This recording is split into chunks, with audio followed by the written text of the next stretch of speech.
warahmatullahi wabarakatuh. Selamat pagi Bapak Ibu semuanya dan salam sejahtera untuk kita semua. Alhamdulillahirrabbilalamin. Wa bihi nasta'in wa ala umuri dunya waddin. Wassalatu wassalamu ala asyrafil anbiya'i wal mursalin Sayyidina wa maulana Muhammadin amma ba'du. Puji syukur kita panjatkan kehadirat Allah Subhanahu wa Ta'ala yang telah melimpahkan rahmatnya kepada kita semua, sehingga di pagi hari yang cerah ini kita bisa berkumpul dalam acara diseminasi budaya positif dalam keadaan sehat walafiat. Tak lupa sholawat serta salam selalu tercurah kepada junjungan kita Nabi Allah Muhammad SAW yang akan kita nantikan syafaatnya besok di yaumil akhir. Kepada yang terhormat Bapak Kepala SMK Negeri 2 Purbalingga yang saya hormati, kepada yang terhormat Wakil Kepala Sekolah SMK Negeri 2 Purbalingga, dan tidak lupa Bapak Ibu Guru, Wali kelas 10, kelas 11, kelas 12 yang saya cintai. Izinkan saya selaku pembawa acara membacakan susunan acara pada pagi hari ini. Acara yang pertama yaitu pembukaan, acara yang kedua sambutan-sambutan, acara yang ketiga yaitu kegiatan inti, dan acara yang terakhir yaitu penutup. Marilah kita buka acara yang pertama pada kegiatan hari ini dengan bacaan basmalah bersama. Bismillahirrahmanirrahim. Memasuki acara yang kedua yaitu sambutan-sambutan. Untuk sambutan yang pertama silahkan untuk Bapak WKS 2 Bapak Muhammad Alfan Al-Farisi, dipersilahkan.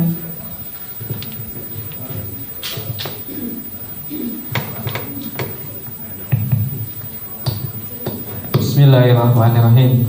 Assalamualaikum warahmatullahi wabarakatuh. Yang kami hormati Kepala SMK Negeri 2 Purbalingga Bapak Sigit Priyambodo SPTMP. Yang kami hormati Bapak Ibu Wali kelas dan Bapak Ibu calon guru penggerak.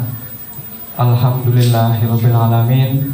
Bersyukur kepada Allah Subhanahu wa Ta'ala, hari ini kita masih diberikan kesehatan dan kesempatan untuk senantiasa beribadah dalam bentuk bekerja sebagai seorang pendidik di SMK Negeri 2 Purbalingga. Salawat dan salam senantiasa kita haturkan kepada junjungan kita Nabi Muhammad SAW beserta keluarga dan para sahabatnya, dan semoga kita semua senantiasa mengikuti jalan beliau Rasulullah SAW, dan semoga di akhirat nanti kita mendapatkan syafaatnya. Kami ucapkan terima kasih kepada Bapak Ibu Wali kelas yang sudah menyempatkan waktunya untuk hadir di acara rapat wali kelas dan koordinasi penanganan siswa. Saya juga mengucapkan terima kasih atas kerja keras Bapak Ibu Wali kelas semua selama ini dalam menangani beberapa permasalahan yang ada di siswanya masing-masing. Kemudian ada perbedaan ketika kegiatan rapat wali kelas seperti biasanya. Pada hari ini Bapak Ibu Wali kelas melihat di depan ada 4 Bapak Ibu calon guru penggerak. Biasanya rapat wali kelas itu membahas tentang kondisi kelas, tentang permasalahan yang ada di kelas. Hanya saja untuk rapat kali ini akan diadakan sosialisasi bagaimana cara menangani masalah siswa. Semoga dengan kegiatan ini kita bisa mendapatkan insight atau pemahaman baru yang selama ini belum kita ketahui. Jadi mungkin selama ini kita melakukan banyak kekurangan dalam menangani kesalahan siswa ataupun masalah yang terjadi pada siswa. Dan pada pagi hari ini kita akan mendapatkan pengetahuan baru dari Bapak Ibu calon guru penggerak, bagaimana cara menangani siswa sesuai dengan kodratnya. Jadi semoga hari ini apa yang disampaikan oleh Bapak Ibu calon guru penggerak bisa kita pahami dan semoga juga bisa kita aplikasikan di dalam kelas kita. Di sini akan disampaikan bagaimana membangun budaya positif di kelas, bagaimana membangun keyakinan kelas untuk ke arah yang lebih baik. Kemudian kita juga akan diberikan sosialisasi bagaimana ketika anak itu bermasalah, kemudian bagaimana cara penanganannya. Itu saja yang dapat saya sampaikan. Terima kasih atas perhatiannya. Assalamualaikum warahmatullahi wabarakatuh. Terima kasih kepada Bapak Alvan Alfarisi atas sambutannya. Untuk sambutan yang kedua kepada Bapak Kepala SMK Negeri 2 Purbalingga, Bapak Sigit Priambodo, dipersilakan. Bismillah. Assalamualaikum warahmatullahi wabarakatuh. Alhamdulillah wa syukurillah la wala quwata illa billah. Bapak Ibu yang saya hormati, terima kasih atas kehadirannya. Ini rapat wali kelas ya, kemudian digabung dengan diseminasi budaya positif untuk wali CGP. Baru-baru ini ada lubang-lubang angin, kisi-kisi, jalusi hilang. Diperkirakan itu adalah tempat untuk ngambil duren. Jadi Bapak Ibu, ini hanya persoalan pemantik saja untuk Bapak Ibu di situ. Kita hubungkan dengan budaya positif. Budaya positif di sekolah adalah tempat menciptakan tempat aman, nyaman, dan menyenangkan buat siswa. PR buat teman-teman CGP ini, coba selesaikan masalah jalusi itu dengan menggunakan segitiga restitusi yang ada. Ya, jadi ini PR. Kita uji nyali, bisa nggak menyelesaikan dengan segitiga restitusi sehingga akan menimbulkan suatu budaya positif buat anak-anaknya.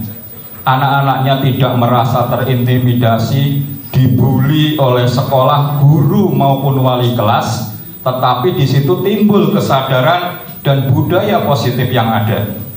Mohon Bapak Ibu nanti setelah ada budaya positif, bagaimana penerapannya, ini nanti akan didiseminasi oleh beliau-beliau calon guru penggerak. Monggo untuk diikuti agar sekolah kita pertama aman, nyaman, menyenangkan itu tadi. Kemudian tidak ada kekerasan. Sekarang kita apa-apa kenal loh Bapak Ibu, kekerasan verbal saja dianggap sudah ada bullying di situ.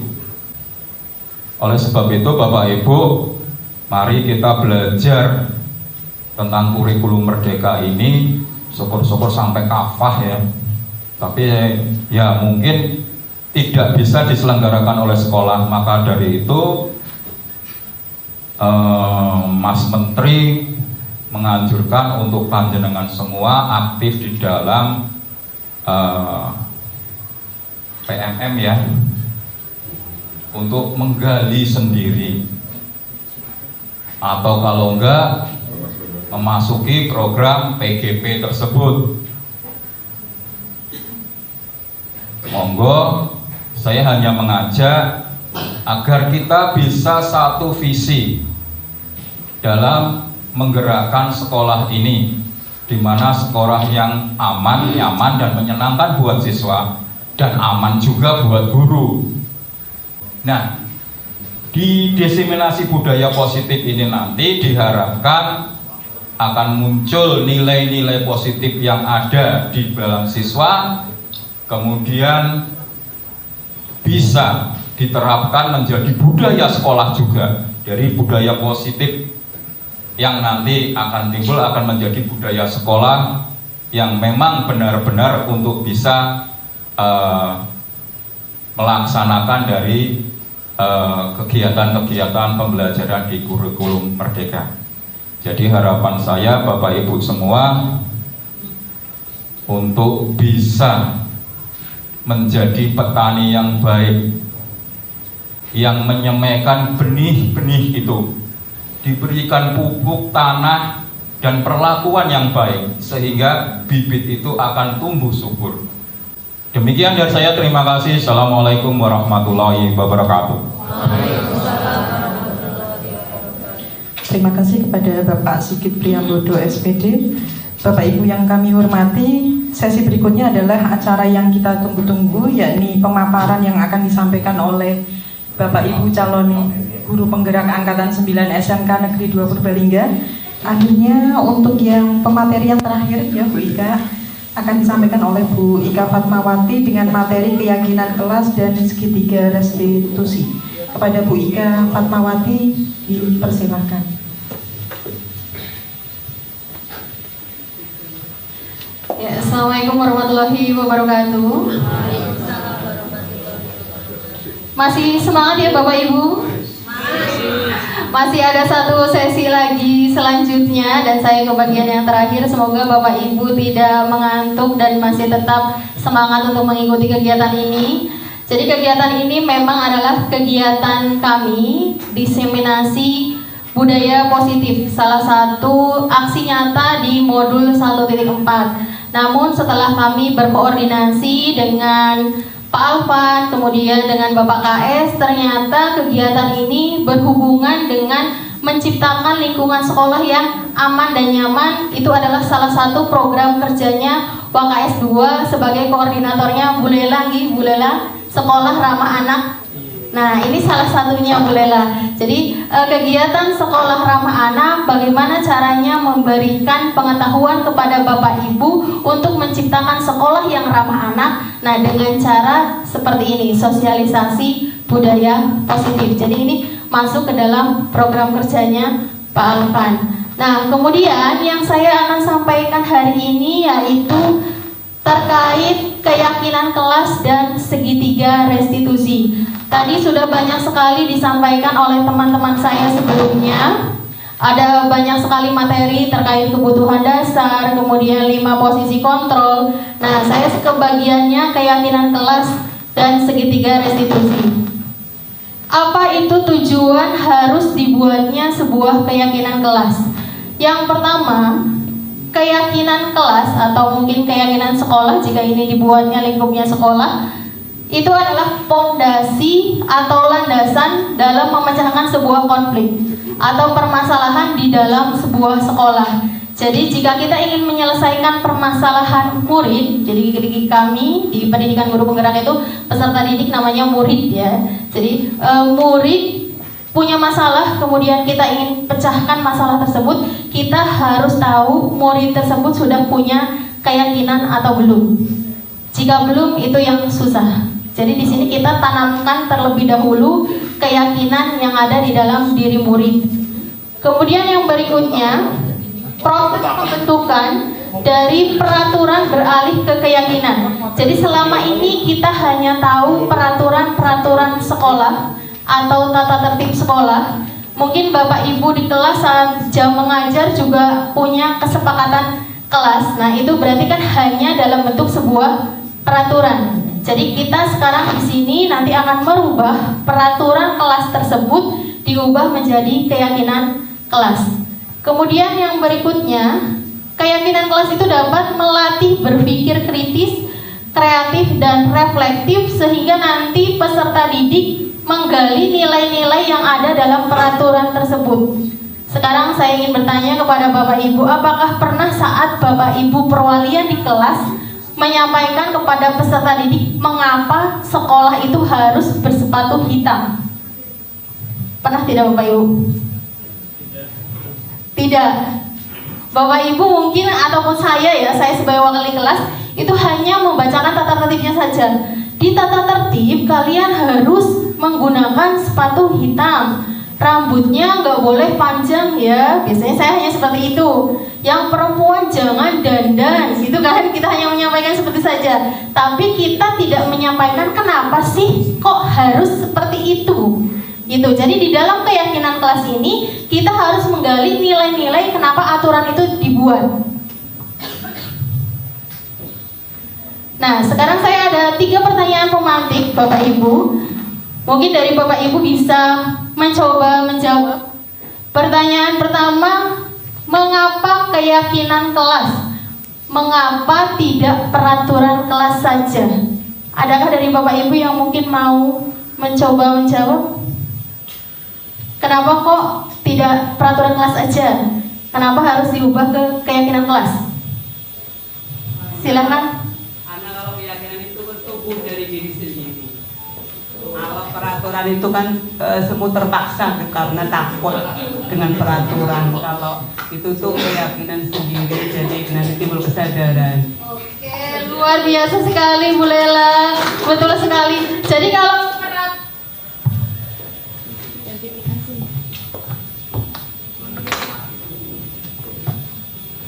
ya, jadi kalau keyakinan kelas itu munculnya dari dalam diri sendiri. Jadi bukan karena terpaksa. Jadi anak melakukannya itu karena memang tindakan tersebut bermakna. Tahu maknanya, oh saya melakukan ini karena ini. Jadi maknanya mereka sudah paham. Tapi kalau peraturan mereka hanya mengikuti tapi nggak tahu maknanya. Jadi hanya ikut-ikutan aja. Oh nggak boleh kok, ya udah ngikut kayak gitu.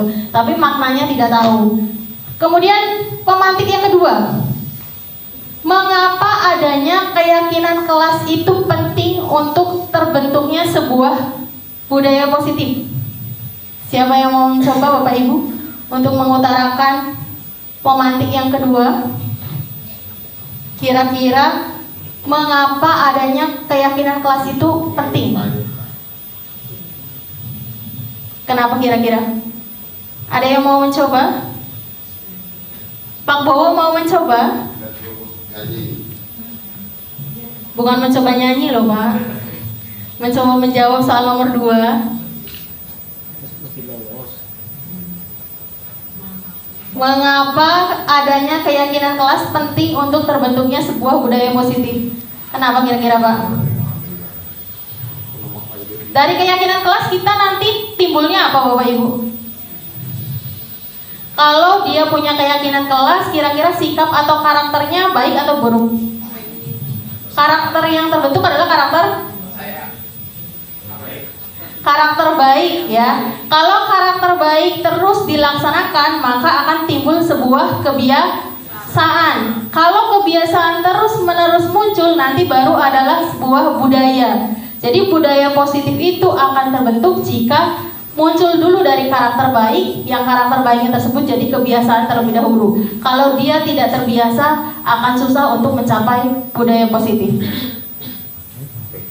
Kemudian yang ketiga, bagaimana mewujudkan sebuah keyakinan kelas yang efektif? Kira-kira bagaimana Bapak Ibu cara mewujudkannya? Ada yang mau mengutarakan? Oh, sudah mengantuk Bu, sudah siang gitu ya. Apa Pak Bowo? Soal nomor 3. Ditulis di kelas. Oh, ditulis di kelas. Mewujudkan sebuah keyakinan yang efektif katanya ditulis di kelas. Oke, boleh. Jadi di sini tujuan kami mengumpulkan Bapak Ibu karena memang mewujudkan keyakinan kelas itu susah jika hanya dilakukan oleh kami sebagai CGP. Karena di sini untuk mewujudkan sebuah budaya positif harus ada kolaborasi dari seluruh warga sekolah. Makanya di sini Bapak Kepala Sekolah menghendaki untuk seluruh wali kelas berkumpul di sini agar terwujudnya keyakinan kelas tersebut, sehingga setelah adanya keyakinan kelas nanti bisa menuju ke arah budaya positif. Nah, kemudian yang berikutnya, saya ada 2 pertanyaan Bapak Ibu. Pertanyaan pertama, kira-kira kenapa Bapak Ibu kalau pergi kerja ke sekolah pakai helm? Biar apa Bapak Ibu? Keselamatan. Biar tidak ditilang. Ada lagi alasannya? Mentaati aturan lalu lintas. Nah, itu beberapa keyakinan yang Ibu yakini atau Bapak Ibu yakini semua di sini, bahwa menggunakan helm itu biar selamat, biar tidak kena tilang, biar tertib lalu lintas gitu. Jadi ada keyakinan dari diri Bapak Ibu sehingga Bapak Ibu dengan sukarela atau dengan ikhlas tanpa paksaan selalu menggunakan helm ke sekolah. Seperti itu, betul ya Bapak Ibu? Nah, kemudian yang kedua, saat zaman COVID atau Corona, Bapak Ibu menggunakan masker. Kira-kira untuk apa? Biar tidak ketularan. Ya, biar tidak ketularan, biar kita tetap sehat, seperti itu. Itu pun berarti keyakinannya kita. Jika kita tidak menggunakan masker, nanti kita tidak sehat, nanti kita ketularan penyakit dan lain sebagainya. Itu sudah mendarah daging di kita. Kita sudah percaya hal itu, sehingga itu pun tidak menjadi paksaan bagi kita menggunakan masker saat itu. Nah, itu yang diharapkan dalam keyakinan kelas ini. Jadi Bapak Ibu, bagaimana caranya sebuah peraturan itu tertanam kepada peserta didik namun dengan nilai-nilainya. Jadi jangan hanya peraturannya saja. Nah, kemudian bagaimana Bapak Ibu membuat keyakinan kelas? Di sini yang pertama, keyakinan kelas itu bersifat lebih abstrak daripada peraturan yang lebih rinci dan konkret. Kemudian yang kedua, keyakinan kelas berupa pernyataan-pernyataan universal. Dan yang ketiga, pernyataan keyakinan kelas senantiasa dibuat dalam bentuk positif. Dan yang keempat, keyakinan kelas hendaknya tidak terlalu banyak, jadi biar mudah diingat. Dan yang kelima, keyakinan kelas sebaiknya sesuatu yang dapat diterapkan di lingkungan sekolah tersebut. Yang keenam, semua warga hendaknya berkontribusi. Dan yang ketujuh, bersedia meninjau kembali. Jadi saat keyakinan kelas sudah terbentuk, nanti ditinjau kembali apakah efektif atau perlu direvisi. Nah, sekarang ada beberapa peraturan di depan. Kira-kira menurut Bapak Ibu, peraturan kembalikan barang ke tempatnya itu biar apa Bapak Ibu? Kira-kira kenapa kok kita harus mengembalikan barang ke tempatnya? Contoh saat kita di perpus mengambil buku IPAS misalkan, sudah diambil kemudian suruh dibalikin lagi ke deretan buku IPAS. Kira-kira untuk apa Bapak Ibu? Biar rapi, biar tercari lagi, tidak bingung. Iya, biar rapi, terus mudah dicari, disiplin, bertanggung jawab gitu kan. Jadi anak sudah mengambil dari situ, kembalikan lagi ke situ. Itu kan berarti sama aja melatih tanggung jawab. Jadi Bapak Ibu harus menerapkan, mengapa kok harus mengembalikan barang ke tempatnya? Nah, karena itu untuk melatih tanggung jawab kalian, nak, kayak gitu. Jadi anak itu harus tahu maknanya atau menggali maknanya secara individu, sehingga akan tertanam secara intrinsik atau dari dirinya sendiri. Jadi bukan paksaan dari luar. Kemudian yang berikutnya, dilarang mengganggu orang lain. Kira-kira kenapa Bapak Ibu? Kalau dilarang mengganggu orang lain itu kira-kira kenapa? Misalkan Bu Darwati lagi laptopan terus ya, digodain sama Bu Iza. Kira-kira Bu Darwati risih apa enggak Bu? Apa senang digodain Bu Iza? Merasa tidak nyaman. Jadi lagi sibuk-sibuknya misalkan digangguin kan merasa tidak nyaman. Agar saling menghormati, mungkin ada privasi dari Bapak Ibu yang tidak ingin diketahui oleh teman kayak gitu.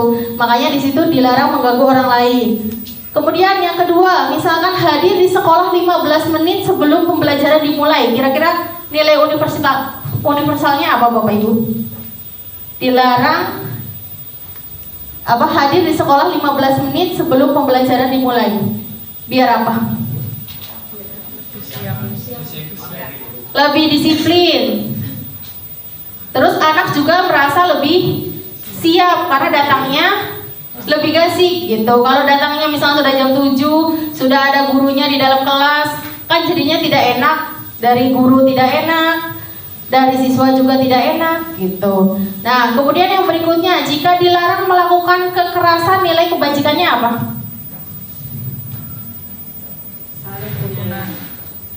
Saling menyayangi. Terus apalagi? Kerukunan. Apalagi? Ada lagi tidak? Dilarang melakukan kekerasan.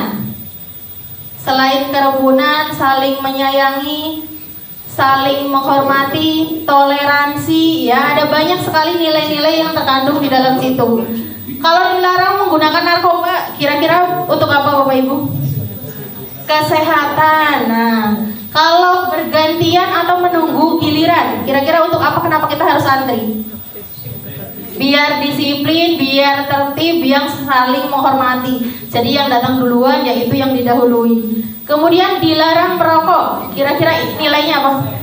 Iya, kesehatan. Gunakan masker. Kesehatan. Nah, itu beberapa contoh peraturan yang mungkin nantinya di sini Bapak Ibu juga bisa menganalisis tata tertib sekolah. Jadi tata tertib sekolah ada banyak tuh. Nah, sekarang mulailah kita analisis nilai yang terkandung di dalam tata tertib itu apa, sehingga diutarakan ke siswa, jadi siswa melaksanakannya itu dengan ikhlas. Next, Pak Awang.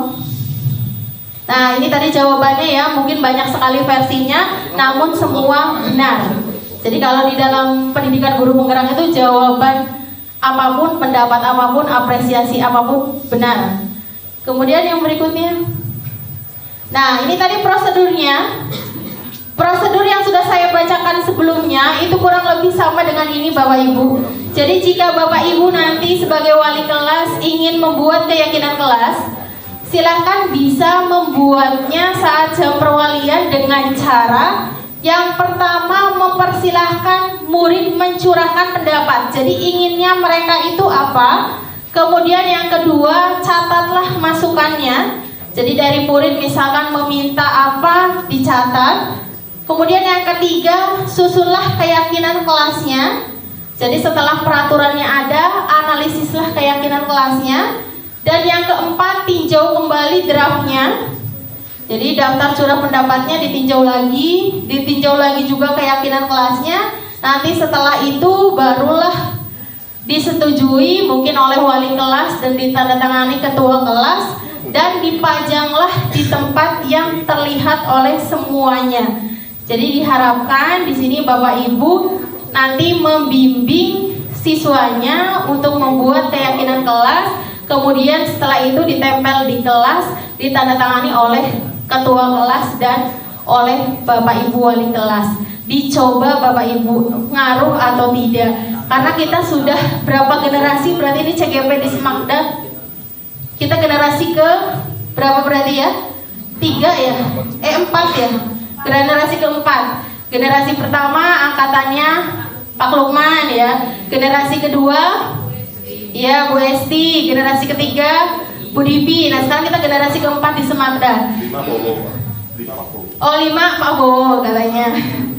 Ya, jadi di generasi keempat ini kita ingin ada perubahan yang lebih baik terkait dengan kedisiplinan positif tadi.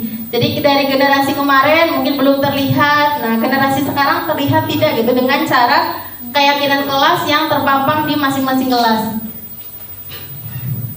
Nah, contoh keyakinan kelas ini sudah saya tampilkan Bapak Ibu, kurang lebih mirip dengan peraturan namun ada nilai universalnya atau nilai kebajikannya. Nah ini contoh keyakinan kelas yang kemarin saya buat di kelas 10 P PPLG 1, namun hanya beberapa saja yang saya cantumkan. Jadi pertama, anak membuat kesepakatan kelas dulu. Jadi saya tanyakan kepada murid, kira-kira mereka ingin buat kesepakatan apa. Nah, siswa mengusulkan dilarang terlambat masuk ke kelas, tidak melaksanakan piket, tidak memakai atribut lengkap. Itu kalimat dari siswa semua, Bapak Ibu. Saya tampung tanpa memberikan bahwa itu salah. Jadi saya tampung, saya tulis sampai ada sekitar 20 berapa gitu. Cuman ini yang saya tuliskan hanya 7.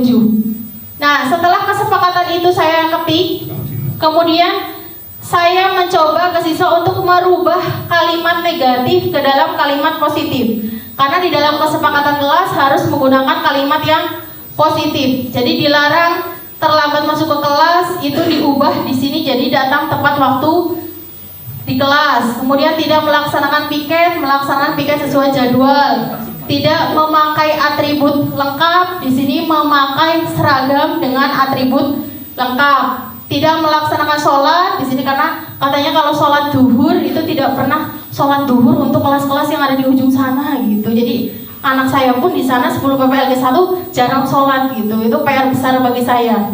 Jadi yang sholat itu hanya beberapa saja, padahal saya sudah menyampaikan ke ketua coba dibuat absen sholat gitu. Nah, di sini setelah diubah ke dalam kalimat positif, anak menganalisis nilai yang terkandung dari kesepakatan kelas tersebut. Jadi kayak datang tepat waktu, biar apa sih? Saya tanya ke anak-anak, kenapa kamu harus datang tepat waktu? Nah, anak menjawab biar disiplin Bu, biar menghargai waktu. Saya ketik gitu. Jadi itu jawaban dari anak semua. Kemudian melaksanakan piket sesuai jadwal. Kira-kira biar apa? Biar kelasnya rapi dan nyaman gitu. Itu dari anak-anak. Kemudian kenapa harus seragamnya menggunakan atribut lengkap? Kata anak biar disiplin dan rapi. Nah, itu saya tulis. Dan seterusnya sampai yang kenapa harus berbicara sopan? Kata anak biar nilai yang terkandung di dalam anak itu adalah kesopanan dan saling menghormati. Nah, nanti setelah nilai-nilai itu Bapak Ibu analisis dari kesepakatan kelas, barulah Bapak Ibu tuliskan kalimat keyakinan kelasnya. Nah, keyakinan kelasnya di sini contohnya disiplin hadir di sekolah, menjaga kenyamanan kelas, berseragam rapih dan lengkap, beriman dan bertakwa kepada Tuhan Yang Maha Esa dan berakhlak mulia. Kemudian setelah itu dari peserta didik memilih siapa yang bertanggung jawab untuk mengingatkan. Jadi untuk mengingatkan jika ada yang melanggar. Nah, akhirnya kemarin saya ya sudah nggak apa-apa ditulis penanggung jawabnya sebagai latihan kepemimpinan murid. Jadi anak belajar memimpin teman-temannya, makanya di sini ditulislah penanggung jawab dari masing-masing. Ada seksi keamanan, keagamaan, kebersihan maupun ketua kelas. Ya, ini hanya sedikit yang saya contohkan, Bapak Ibu bisa mengembangkannya lebih dari ini. Jadi intinya berawal dari sebuah kesepakatan kelas yang diturunkan dari peraturan sekolah. Nah, itu untuk keyakinan kelas Bapak Ibu. Sekarang saya lanjut ke restitusi. Kalau tadi Pak Teguh Yuni sudah menyampaikan terkait apa itu restitusi. Nah, sekarang saya adalah segitiga restitusinya, yaitu langkah-langkah untuk mencapai posisi apa tadi Bapak Ibu yang dikehendaki? Manajer. Jadi kalau saya tadi melihat 5 posisi kontrol, saya pun belum di manajer. Jadi kalau saya lihat itu, saya juga kalau di kelas itu penghukum tipenya Bapak Ibu. Omongan saya itu pedes. Mungkin Bapak Ibu merasa ya. Pak Bowo merasa omongan Bu Ika pedes? Oh, pedes. Jadi iya, jadi tidak marah dengan nada tinggi tapi nyelkit gitu. Nah, itu ya. Jadi saya biasanya seperti itu di kelas.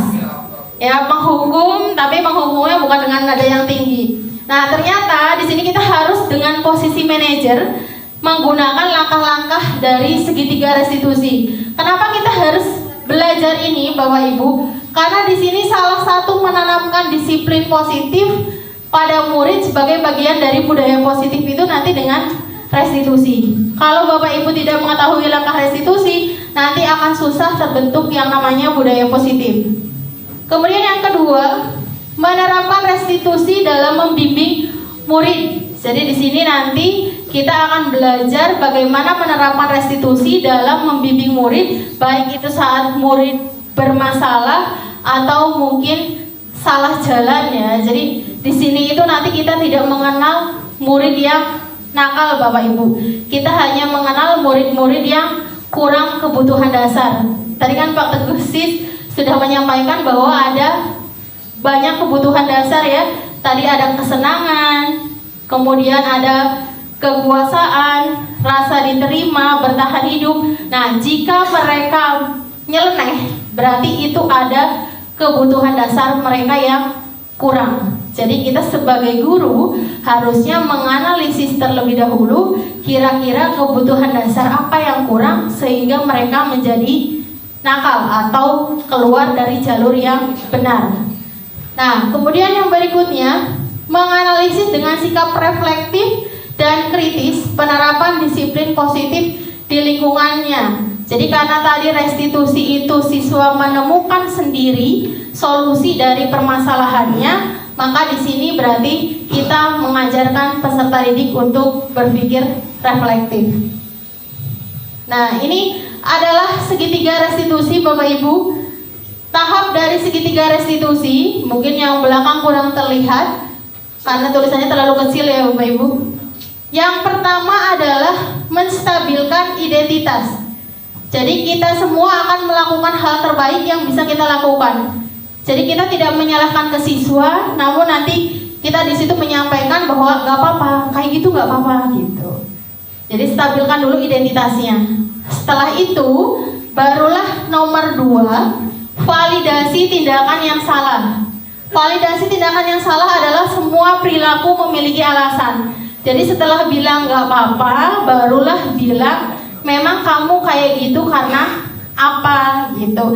Biarkan mereka mengutarakan sendiri, curhat panjang lebar melakukannya karena apa.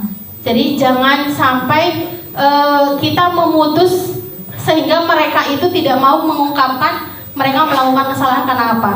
Jadi biarkan mengalir, bercerita sendiri unek-uneknya sehingga semuanya plong.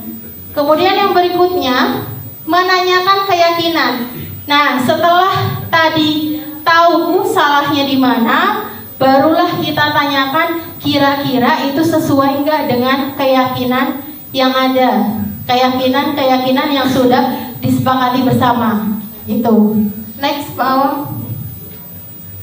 Nah, kita bahas satu-satu Bapak Ibu. Yang pertama, untuk menstabilkan identitas, itu adalah bagian dasar dari segitiga restitusi yang bertujuan mengubah identitas anak dari gagal karena melakukan kesalahan menjadi orang yang sukses. Ini beberapa kalimat yang mungkin bisa Bapak Ibu utarakan saat Bapak Ibu melakukan tahap ini. Misalkan berbuat salah itu tidak apa-apa. Tidak ada manusia yang sempurna. Saya juga pernah melakukan kesalahan seperti itu. Nah, ini beberapa contoh kalimat yang Bapak Ibu bisa sampaikan. Kita bisa menyelesaikan ini kok gitu. Bapak Ibu tidak tertarik mencari siapa yang salah, tapi Bapak Ibu ingin mencari solusi dari permasalahan ini. Kamu berhak merasa begitu. Apakah kamu sedang menjadi teman yang baik buat dirimu sendiri? Nah, ini beberapa contoh saja kalimat untuk menstabilkan identitas. Jadi Bapak Ibu saat mau menyelesaikan masalah, stabilkan dulu identitas peserta didik tersebut dengan kalimat-kalimat seperti ini. Nanti di akhir kegiatan ini saya ingin meminta 2 orang untuk mempraktekkan bagaimana menyelesaikan masalah dengan langkah segitiga restitusi. Mungkin Bapak Ibu bisa memfoto kalimatnya biar nanti saat prakteknya tahu, oh saya ngomong pertamanya harus ini dulu gitu. Ya, ini kalimatnya jika menstabilkan identitas. Nah, sekarang yang kedua, validasi tindakan yang salah.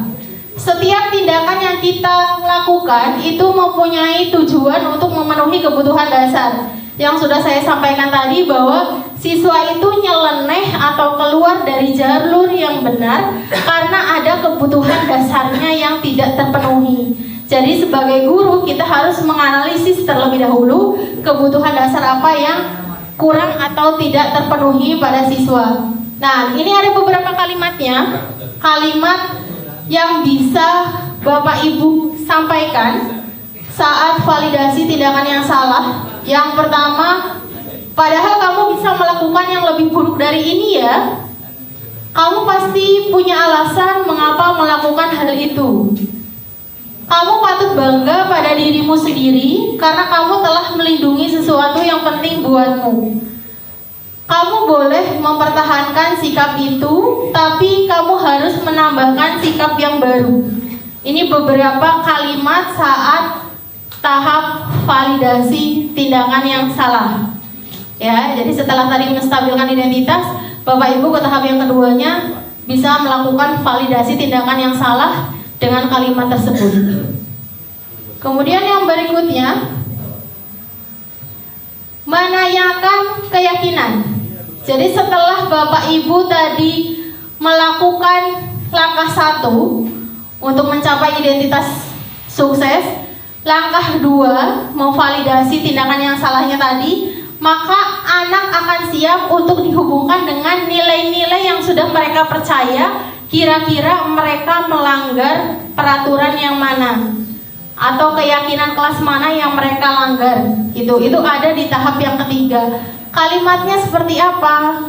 Apa yang kita percaya sebagai kelas atau keluarga? Apa nilai-nilai umum yang kita telah sepakati? Apa bayangan kita tentang kelas yang ideal? Kamu mau jadi orang yang seperti apa? Nah, ini contoh dari tahap yang ketiga. Selanjutnya, nah Bapak Ibu, ini kemarin saya di modul 1.4 ada tugas demonstrasi kontekstual membuat praktek segitiga restitusi namun dengan skenario. Jadi saya buat terlebih dahulu skenarionya, kemudian saya praktekkan. Kasusnya yang saya praktekkan ini kemarin, Sarma dan teman-temannya di kelas 10 PPLG 1 sedang melaksanakan pembelajaran proyek IPAS. Kelas dibagi beberapa kelompok. Saat pelaksanaan praktik pembuatan sabun cuci piring di pelajaran proyek IPAS, Sarma memarahi anggota kelompok sampai melempar botol sabun ke tembok. Ya, ini hanya skenario ya Bapak Ibu. Kemudian teman lainnya kaget dan akhirnya kelas menjadi gaduh. Guru mengajar saat itu melaporkan hal tersebut kepada wali kelas. Kemudian wali kelas memanggil Sarma untuk menemuinya dan membantu Sarma menyelesaikan permasalahan tersebut dengan menggunakan segitiga restitusi. Nah, kira-kira saya di sini syutingnya seperti apa Bapak Ibu akan saya tayangkan, namun jangan lihat kualitas gambar maupun suaranya ya Bapak Ibu, karena saya syutingnya seadanya. Nanti setelah Bapak Ibu melihat contoh dari saya, baru dari Bapak Ibu nanti praktek melakukan segitiga restitusi.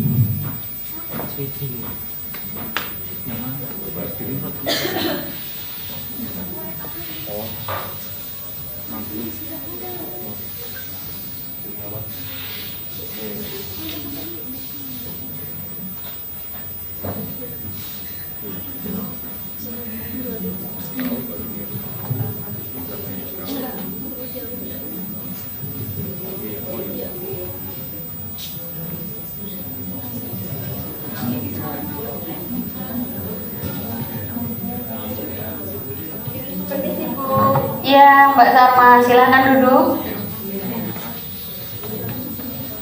Begini Mbak Sarma, Ibu dengar tadi saat pelaksanaan pembelajaran proyek IPAS, Mbak Sarma marah-marah dan melempar botol ke tembok saat melaksanakan tugas kelompok. Apakah benar? Benar Bu, Apa alasan Mbak Sarma marah-marah? saya kesal Bu sama anggota kelompok saya. Setiap kerja kelompok, saya saja yang kerja, yang lain hanya menumpang jelek. Memang bagaimana kejadiannya Mbak? Tadi saat pelaksanaan proyek IPAS, saya sudah melaksanakan pembagian kerja kelompok. Raina mengerjakan laporan proyek, Fajar mengerjakan poster, Mentari mendokumentasikan kegiatan proyek, dan Nanda melaksanakan praktik bersama saya. Tapi mereka malah asyik mainan HP. Saya melaksanakan proyek sendiri, makanya saya marah-marah. Terus mengapa sampai lempar botol juga?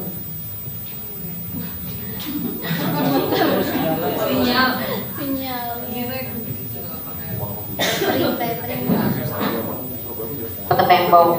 Saya sudah memperingatkan secara lisan untuk mulai bekerja sesuai tugasnya, namun tidak didengar.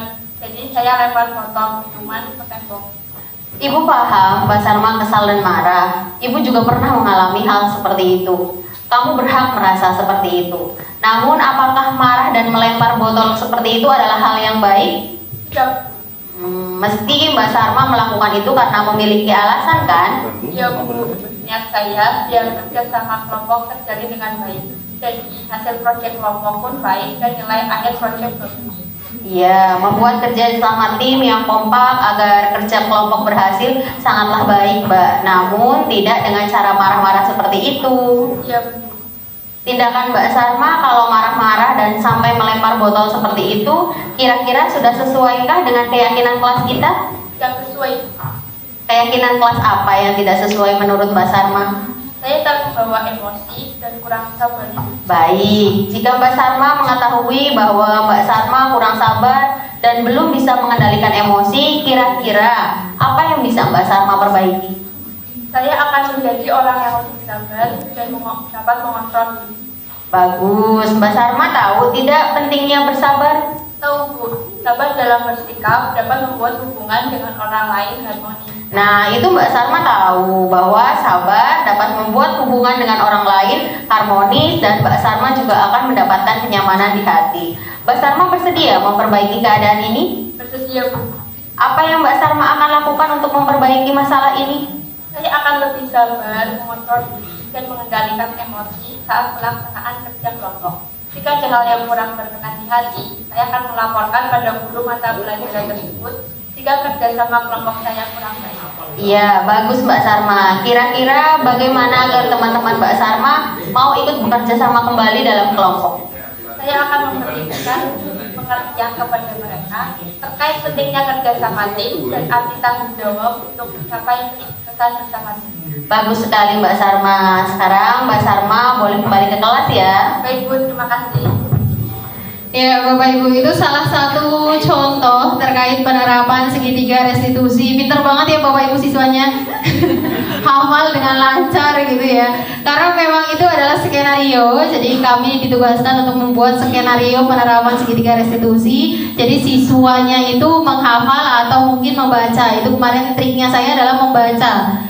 Jadi saya tayangkan di proyektor, kemudian siswa melihat ke arah proyektor tersebut kayak gitu, jadinya lancar. Nah, kalau yang tadi ditayangkan oleh Pak Teguh Yuni, nah itu beneran siswanya mikir dulu kan ya, apa ya, gitu. Jadi ada adegan siswa berpikir. Kalau ini siswanya saking pintarnya, jadi sudah langsung jawab gitu. Nah itu hanya sekedar contoh saja, Bapak Ibu, bagaimana kita menyelesaikan sebuah masalah menggunakan segitiga restitusi. Nah harapannya mulai hari ini jika Bapak Ibu menyelesaikan masalah dengan peserta didik, baik itu mungkin antara murid dengan pihak BK atau murid dengan pihak wali kelas, nah diselesaikanlah dengan langkah-langkah segitiga restitusi ini. Nah ada kasus berikutnya Bapak Ibu yang saya mau minta tolong ke Bapak Ibu untuk mencoba mempraktekkan bagaimana menyelesaikan masalah ini. Di sini ada sebuah masalah Bapak Ibu, bisa saya bacakan, mungkin tidak terlihat dari belakang. Jadi Sabrina hari itu bangun terlambat dan terburu-buru sampai di sekolah. Dia pun akhirnya sampai di gerbang sekolah, tapi baru menyadari kalau tidak menggunakan sepatu hitam seperti tertera di peraturan sekolah. Di depan pintu kelas, Bapak Lukman memperhatikan sepatu Sabrina yang berwarna coklat. Sabrina berusaha menjelaskan bahwa dia terburu-buru dan salah mengenakan sepatu. Pak Lukman menanyakan Sabrina apa peraturan sekolah tentang seragam warna sepatu. Sabrina menjawab sudah mengetahui sepatu harus berwarna hitam, namun terburu-buru dan salah mengenakan sepatu, selain tidak mungkin kembali pulang karena rumahnya jauh sekali. Kadang ada ya Bapak Ibu yang saklek, kalau nggak hitam pulang dulu ambil gitu. Zaman dulu ya, kalau zaman sekarang insya Allah tidak ada. Pak Lukman tetap bersikeras pada peraturan yang berlaku dan mengatakan, ya sudah, kamu sudah melanggar peraturan sekolah. Kamu salah, sudah terlambat, salah pula warna sepatunya. Segera buka sepatumu kalau tidak bisa mengenakan warna sepatu sesuai peraturan. Sabrina meminta maaf dan memohon kembali kepada Pak Lukman agar tetap dapat mengenakan sepatunya dan berjanji tidak akan mengulang kesalahannya. Namun Pak Lukman tidak mau tahu. Tidak, kamu telah melanggar peraturan sekolah. Kalau tidak sanggup ambil sepatu di rumah atau diantarkan sepatumu ke sekolah, ya sudah, kamu tidak bersepatu saja seharian di sekolah. Sekarang copot sepatumu dan silahkan belajar tanpa sepatu seharian. Ada Bapak Ibu yang seperti itu? Nggak ada ya, insya Allah kalau di Semakda tidak ada ya. Kemudian seharian dia tidak berani berkeliling sekolah karena malu dan lebih banyak berdiam diri di kelas tanpa alas sepatu. Nah, kalau dilihat dari kasus ini Bapak Ibu, kira-kira Bapak Lukman dalam posisi apa Bapak Ibu? Penghukum ya. Jadi posisi penghukum adalah posisi yang tadi paling rendah dalam posisi kontrol seorang guru. Nah, di sini di soal nomor 2, bagaimana agar Pak Lukman ada dalam posisi manajer? Percakapan apa yang harus dilakukan oleh Pak Lukman dengan Sabrina? Nah, saya di sini ingin mencoba menunjuk ya, Pak Lukman udah siap katanya. Jadi Pak Lukman CCGP angkatan 10 ya. Pak Lukmannya katanya mau Pak Bowo. Pak Bowo mau dengan siapa Sabrinanya, Pak? Sabrinanya mau dengan siapa, Pak? Bu siapa? Bu Bibin. Bu Bibin MC nggak boleh katanya. Sabrinanya mau siapa Pak Bowo?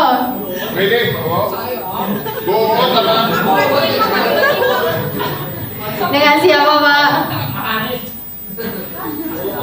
Oh jangan Bud. Oke.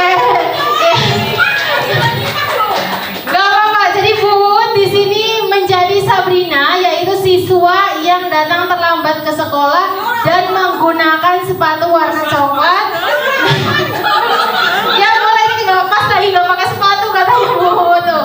Nah kemudian Pak Bowo adalah seorang gurunya yang menangani Sabrina atau Buutnya ini. Kira-kira dengan 3 langkah restitusi ini apa yang Pak Bowo akan katakan ke Bu? Silakan boleh ke depan Pak Bowo dan Bu. Yuk coba dipraktekkan. Karena memang saya kemarin saat Lokakarya yang kedua, jadi kita kemarin calon guru penggerak Lokakarya yang kedua diberikan kasus-kasus seperti ini, kemudian suruh langsung menyelesaikannya dengan syarat segitiga restitusi tersebut. Ternyata susah itu. Bebas Bu, teksnya bebas.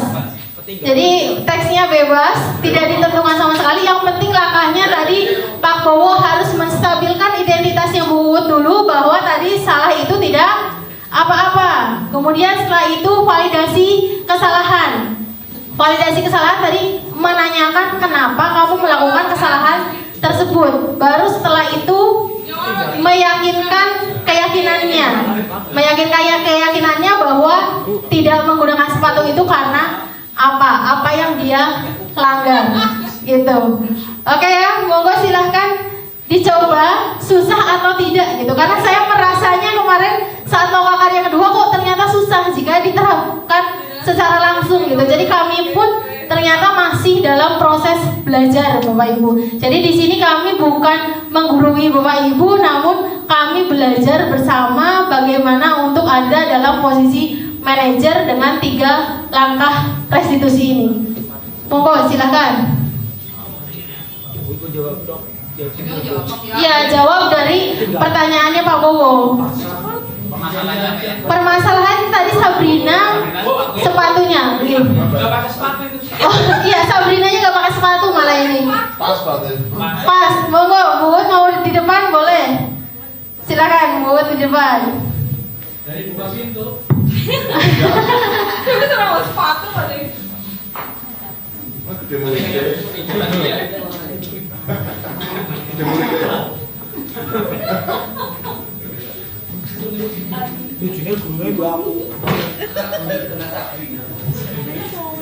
Monggo, silakan percakapan apa yang Pak Bowo akan lakukan jika menemukan permasalahan seperti itu. Ini tidak pakai sepatu berarti kasusnya.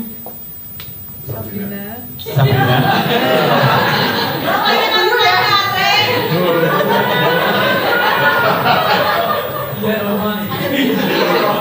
Sabrina, kata Pak Teguh kemarin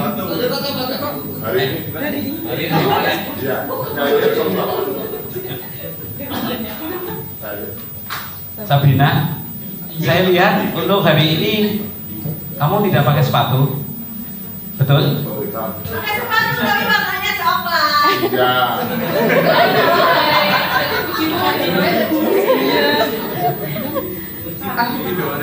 Betul Pak, maaf saya nggak pakai sepatu karena sedang piket. Jadwal piket Pak, piket di UP, masak. Memang kalau sedang piket diperbolehkan untuk tidak memakai sepatu. Boleh, cuman ya harusnya kan kalau kembali ke kelas harus menggunakan sepatu lagi. Tapi karena bolak-balik jadinya ya saya tetap tidak pakai sepatu. Pada saat piket kalau tidak pakai sepatu, apakah ada resikonya atau tidak? Ya ada, di peraturan kan tidak boleh, di lingkungan sekolah tidak boleh pakai sendal.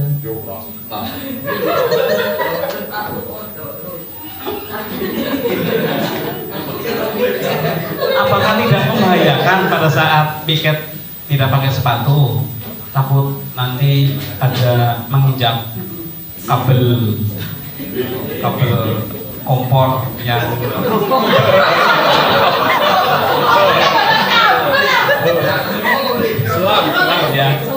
kabel selang kompor. Saya kan pikirnya di ruangan. Nah kalau keluar kan harus pakai sendal gitu. Karena harus pada saat di labnya itu kan memang sendalnya dilepas. Nah pada saat keluar kan harus mungkin ada hal-hal yang harus dibeli. Jadi lebih nyamannya pakai sendal. Karena kalau pakai sepatu ribet, harus masang.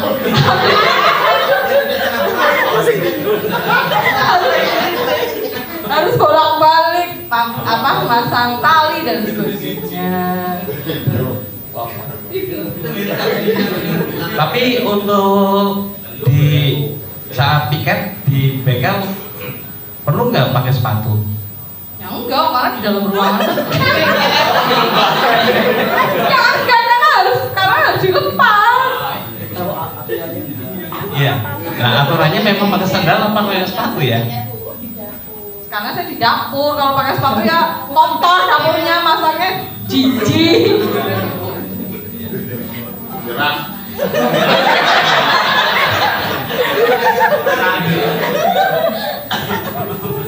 Dapur kan harus higienis.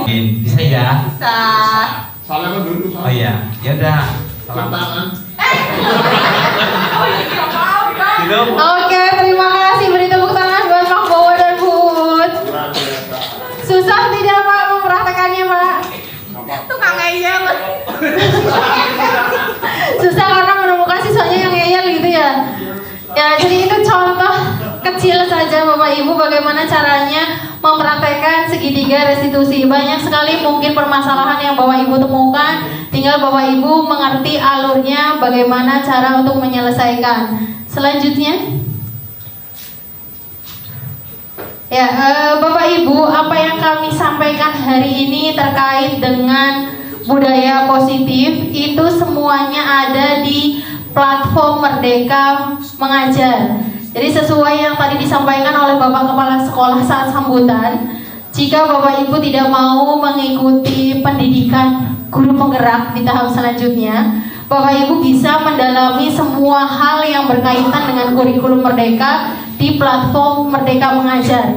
Nah, setelah saya buka platform Merdeka Mengajar, ternyata di sini di bagian pelatihan mandiri. Jadi kalau Bapak Ibu login di platform, baik itu di Play Store maupun di akun guru.kemendikbud.go.id, itu Bapak Ibu bisa diklik bagian pelatihan mandiri.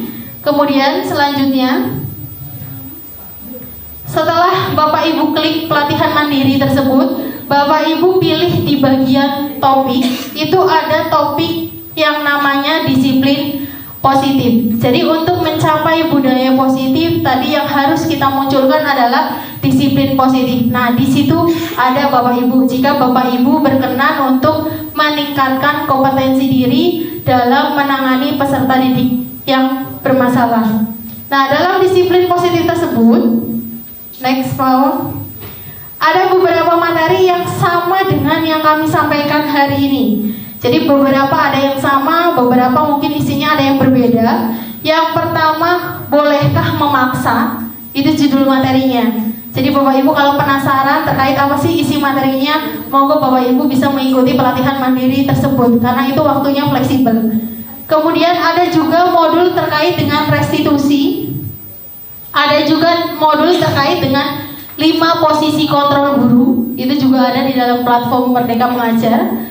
Dan yang terakhir ada juga hukuman vs konsekuensi dan vs restitusi. Itu sama dengan materi yang tadi sudah disampaikan oleh Pak Teguh Siswoyo.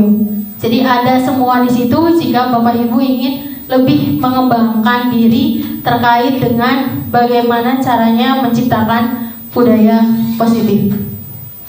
Nah, kemudian Bapak Ibu, apa tindak lanjut hari ini dari kegiatan kita hari ini? Dari mulai tadi apa yang disampaikan oleh Pak Awang, kemudian yang sudah disampaikan oleh Pak Teguh Sis, Pak Teguh Yuni maupun saya, kami berharap yang pertama Bapak Ibu wali kelas mendampingi muridnya untuk membuat keyakinan kelas sehingga nanti terpasang di kelas.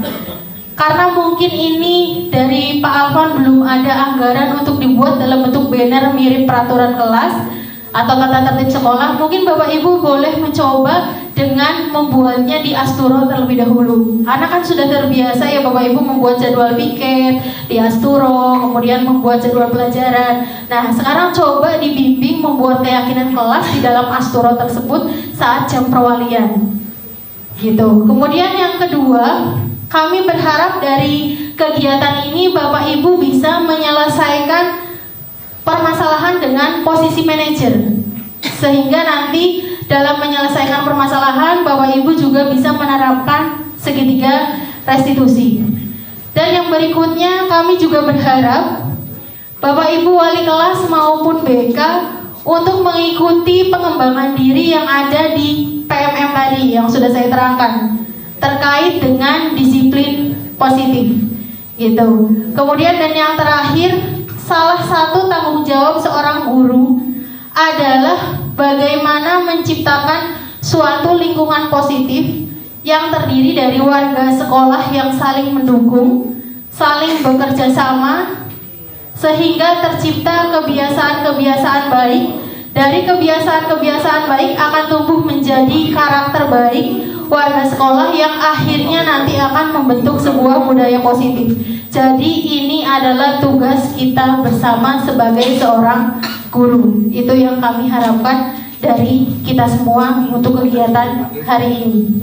Ya, mungkin itu Bapak Ibu yang bisa saya sampaikan. Namun sebelum saya akhiri, saya minta testimoninya dulu Bapak Ibu yang berkenan dari kegiatan ini, kira-kira apa yang sudah Bapak Ibu peroleh?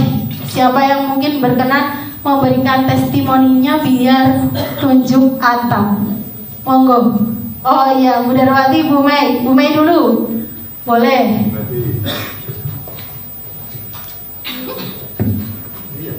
Ini soalnya kabel. Oke, monggo silakan Bu Mei. Kira-kira apa yang Bu Mei peroleh dari kegiatan hari ini, Bu?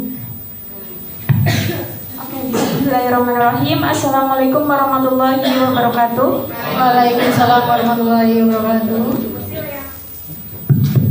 Hasil yang saya peroleh dari diseminasi budaya positif hari ini, bahwasanya tidak ada peserta didik yang nakal. Yang ada hanya peserta didik yang kurang terakomodasi kebutuhan dasarnya. Karena pada dasarnya setiap peserta didik itu memiliki kebutuhan dasar. Yang tadi sudah disampaikan oleh Pak Tegusis, diantaranya kebutuhan kesenangan, kebutuhan bertahan hidup, kebutuhan kebebasan. Sehingga kita sebagai guru itu perlu membimbing peserta didik untuk memenuhi kebutuhan dasarnya. Terima kasih. Sekian akhir kata, wabillahi taufiq wal hidayah. Wassalamualaikum warahmatullahi wabarakatuh. Waalaikumsalam warahmatullahi wabarakatuh. Luar biasa sekali Bu Mei. Selanjutnya Bu Darwati, monggo.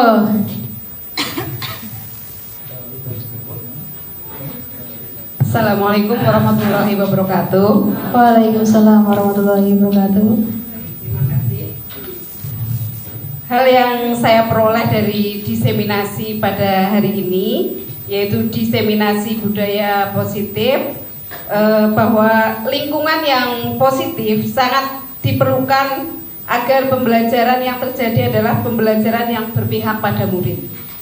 Suatu lingkungan yang aman dan nyaman akan memberikan murid kesempatan dan kebebasan untuk berproses, belajar, kemudian membuat kesalahan, kemudian belajar lagi sehingga mampu menerima dan menyerap suatu pembelajaran. Oke, luar biasa sekali Bu Darwati.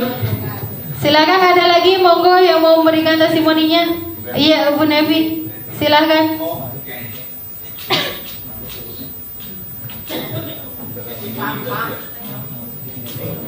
Baik. Assalamualaikum warahmatullahi wabarakatuh. Waalaikumsalam warahmatullahi wabarakatuh. Dari kegiatan diseminasi budaya positif hari ini, saya menerima banyak sekali ilmu ya. Salah satunya yang menarik di saya itu pada materi posisi kontrol. Jadi selama ini mungkin saya masih memposisikan diri saya sebagai teman dalam menyelesaikan masalah murid seperti itu. Nah, dari paparan tadi saya akan berusaha agar bisa memposisikan diri saya sebagai manajer gitu. Jadi saya menghindari untuk jadi posisi penghukum sehingga itu bisa mematikan jati diri siswa. Gitu. Oke, terima kasih. Luar biasa sekali testimoninya dari Bapak Ibu semua. Ada lagi Bapak Ibu? Monggo. Bu Lela.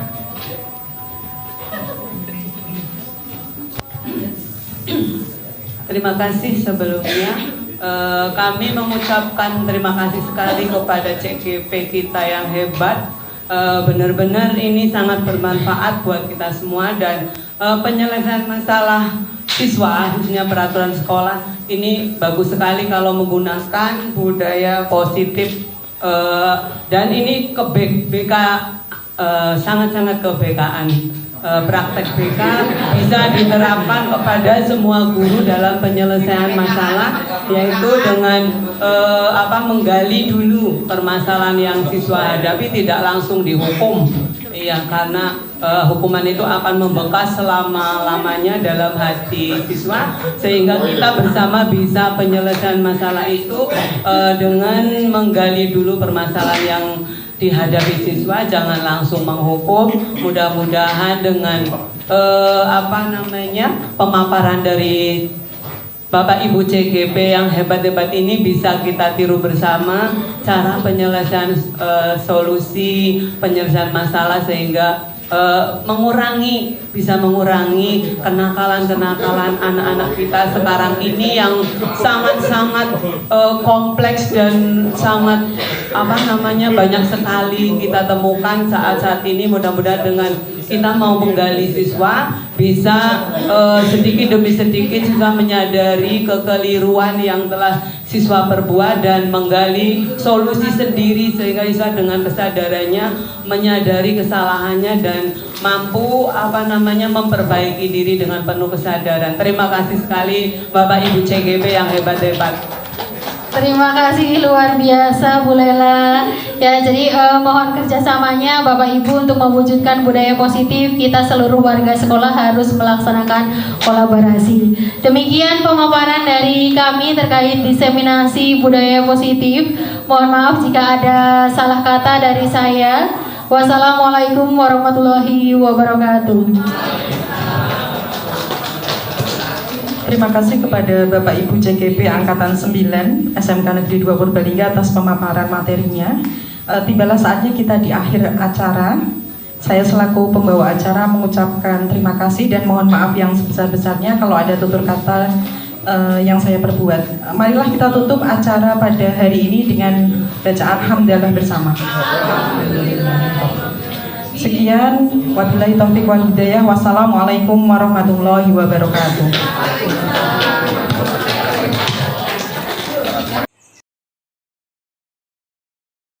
Assalamualaikum warahmatullahi wabarakatuh. Waalaikumsalam warahmatullahi wabarakatuh. Ya, selamat pagi. Pagi. Bagaimana kabar kalian hari ini? Alhamdulillah. Oke, pada perwalian kali ini Ibu akan membuat kesepakatan kelas. Selama ini kalian mengenal kesepakatan kelas, berarti itu adalah peraturan-peraturan kelas. Nah, nanti di sini kesepakatan kelas tersebut kita akan turunkan ke dalam keyakinan kelas. Kenapa diganti dengan keyakinan kelas? Karena kalau keyakinan kelas itu nanti di sini kamu memaknai nilai-nilai yang terkandung dari kesepakatan kelas tersebut. Jadi kamu tidak hanya melaksanakan sebuah peraturan, namun kamu tahu makna dari peraturan tersebut. Nah, Ibu sekarang ada 2 sticky note. Yang pertama ada sticky note warna kuning, ya. Jadi nanti kalian silahkan menuliskan kira-kira keyakinan kelas dari kelas 10 PPLG 1 mau apa saja.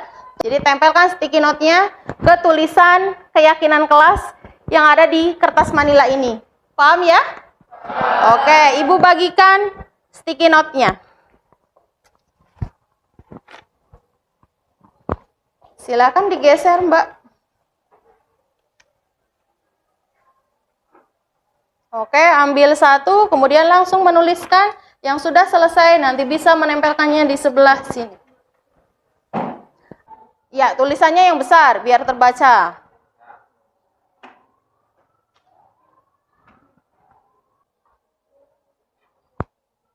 Ada yang sudah selesai? Kalau dikasih inisial, berarti nanti Ibu tahu bahwa oh ini usulannya dari Abel, oh ini usulannya dari Reisya, gitu.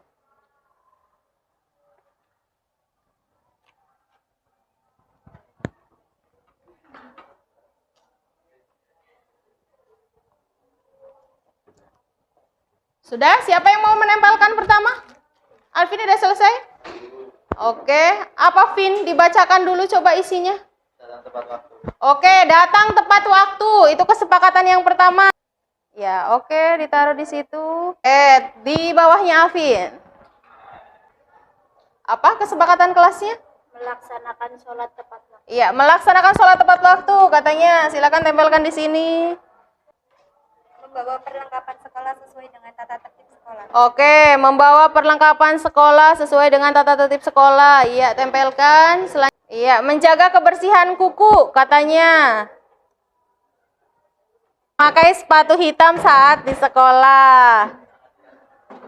Mengumpulkan tugas tepat saat waktu. Oke, bagus. Silahkan. Makannya saat jam istirahat. Tidak boleh makan di saat jam pembelajaran. Iya, menghindari berduaan dengan lawan jenis di kelas.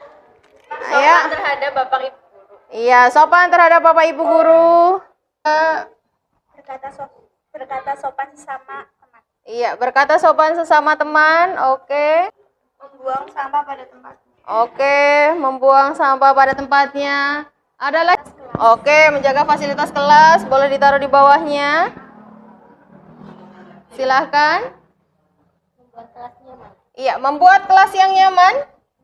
Berteman dengan siapa saja. Jadi jangan pilih-pilih teman atau geng kodok ya. Terus? Menggunakan seragam sesuai ketentuan. Iya, menggunakan seragam sesuai ketentuan di sini aja, Mbak. Biar itu nanti untuk nilainya. Oke. Terus? Membayar kas kelas tepat waktu. Membayar kas kelas tepat waktu. Yang sering utang tuh siapa? Oke. Ada lagi kah untuk kesepakatan kelasnya? Sudah cukup ya? Oke, berarti ada 20 kesepakatan kelas. Nanti setelah ini kita analisis agar menjadi keyakinan kelas, kira-kira nilai yang terkandung dari kesepakatan ini itu apa? Ya, jadi setelah ini silakan kamu analisis. Jadi datang tepat waktu itu kira-kira nilainya biar apa sih? Kita harus datang tepat waktu. Kemudian membuat kelas aktif, nyaman dan gembira. Kira-kira biar apa? Kenapa kita harus seperti itu? Berkata sopan sesama teman. Kenapa kita harus seperti itu? Nah, sekarang tugasnya adalah silahkan kalian menganalisis nilai yang terkandung dari dalam kesepakatan kelas ini.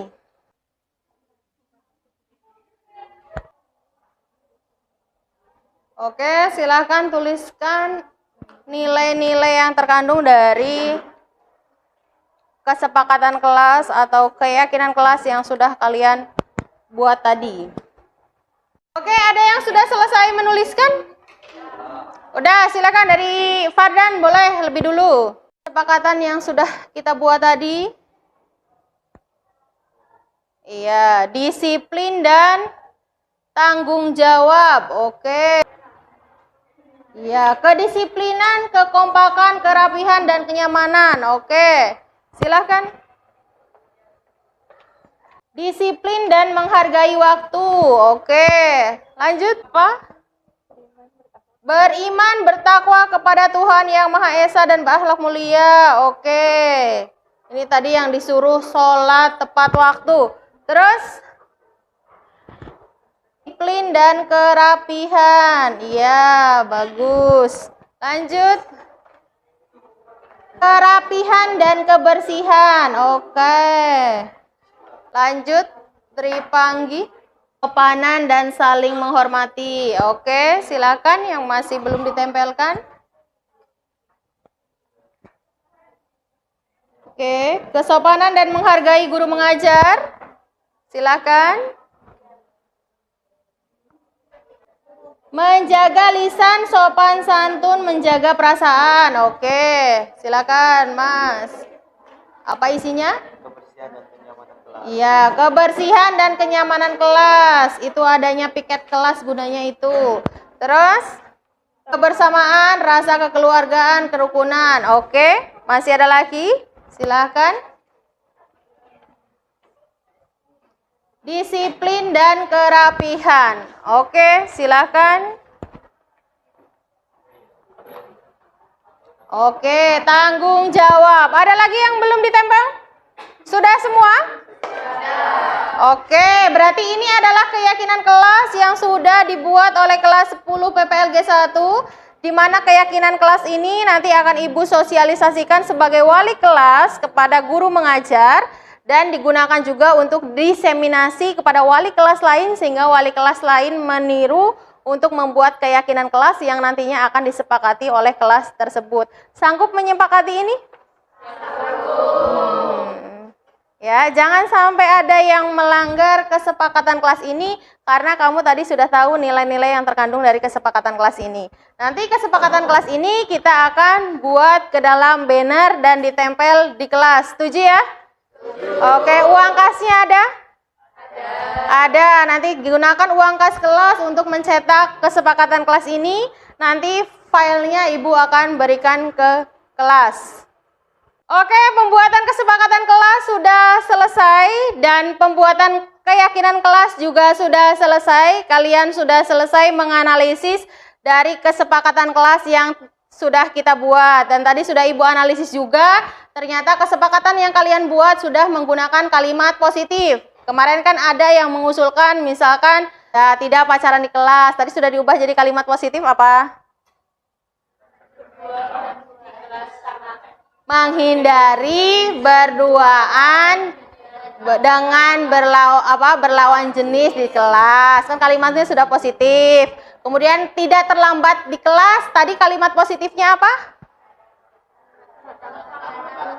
Masuk atau datang ke kelas tepat waktu. Terus apa lagi yang kemarin menggunakan kalimat tidak? Tidak membawa make up. Kalimat positifnya apa? Ayo. Membawa perlengkapan sekolah sesuai dengan tata tertib sekolah. Karena memang di sekolah tidak boleh membawa make up. Terus kemarin tidak apa lagi? Jangan meninggalkan sholat. Kemarin kan negatifnya seperti itu. Apa positifnya? Kalimat positifnya tadi? Mengerjakan sholat tepat waktu. Sudah paham ya terkait keyakinan kelas? Oke, kalau sudah paham silakan nanti setelah ini kamu laksanakan. Terima kasih, cukup sekian perwalian dari Ibu untuk hari ini. Wassalamualaikum warahmatullahi wabarakatuh. Waalaikumsalam warahmatullahi wabarakatuh.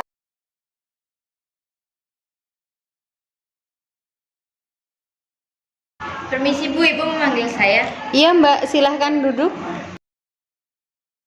Begini Mbak Mentari, Ibu dapat laporan dari beberapa guru kalau Mbak Mentari di kelas sering menggunakan handphone namun tidak untuk proses pembelajaran. Apakah benar? Benar Bu. Mengapa tidak fokus pembelajaran malah mainan handphone Mbak?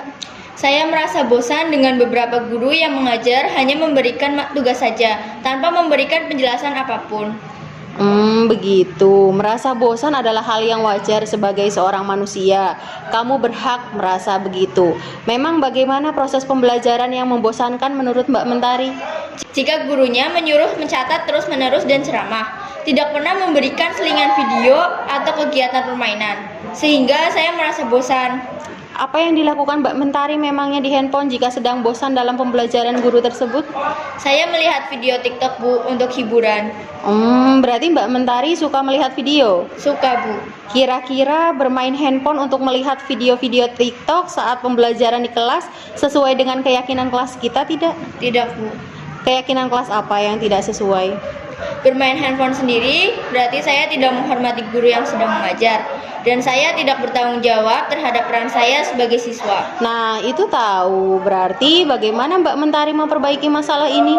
Saya akan fokus dalam kegiatan pembelajaran, menghormati guru yang sedang mengajar, dan tidak akan bermain handphone saat tidak dipersilakan untuk kegiatan pembelajaran di kelas. Bagus sekali Mbak. Kalau boleh tahu pembelajaran seperti apa yang Mbak Mentari inginkan di kelas? Saya ingin pembelajaran yang metodenya menggunakan video dan praktik, tidak banyak mencatat.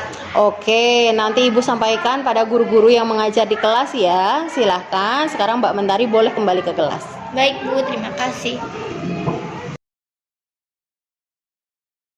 Perkenalkan, nama saya Yunisa Mentari Widyara Desti. Saya dari kelas 10 PPLG 1. Saya merasa nyaman dan lega telah berdiskusi dengan Bu Guru, menyelesaikan permasalahan saya terhadap kebosanan yang terjadi pada saat pembelajaran di kelas. Saya akan lebih fokus dalam pembelajaran, menghormati guru yang sedang mengajar, dan tidak bermain handphone sendiri saat kegiatan pembelajaran di kelas. Refleksi diri dari saya akan segera melaksanakan pengembangan diri terkait platform Merdeka Mengajar, topik disiplin positif.